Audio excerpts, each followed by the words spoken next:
est en train d'avancer.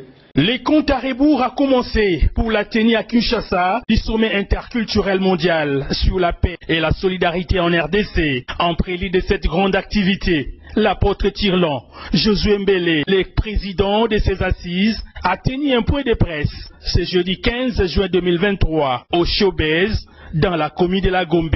Assis à côté du révérend Sita Luemba, l'apôtre Tirlan Josué Mbele a démontré noir sur blanc le bien fondé de ces sommets pour la RDC qui est confrontée par la guerre.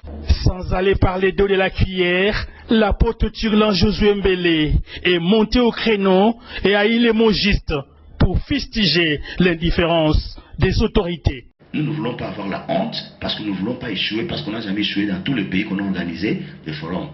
Mais comme ton pays tarde à te répondre, comme ton pays tarde à donner le parrainage, comme la présidence vous avez, parce que j'ai montré tout ce qui est documentation, comme les accusés de réception, dont tous les services du ministère avaient reçu, y compris la présidence. J'étais reçu par le conseiller spécial du chef de l'État en matière de culture et religion, M. Abeteo.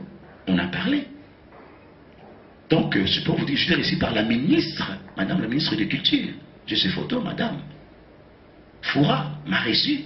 Elle était très contente de ce projet. Vous imaginez?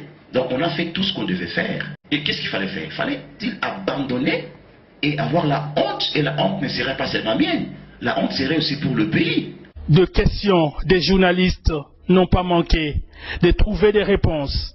Tous unis pour la paix et le vivre ensemble en RDC. C'est le thème qui sera développé dans ces sommets interculturels organisés par la Fondation Tirlan Josué Mbele et les collectifs Together We Are Strong, où des orateurs de renommée internationale seront de la partie, entre autres Sa Sainteté Mathias, le patriarche de l'église orthodoxe d'Éthiopie, les rois Zoulous de l'Afrique du Sud et tant d'autres. Signalons qu'un projet de programme a été établi pour l'effectivité de ces assises à Kinshasa, qui aura lieu à Kinshasa du 26 au 28 juin 2023 et qui risque même de subir une éventuelle modification, d'autant plus que les autorités du pays n'ont pas encore disponibilisé des moyens pour soutenir cette activité qui ne vise que la paix en RDC.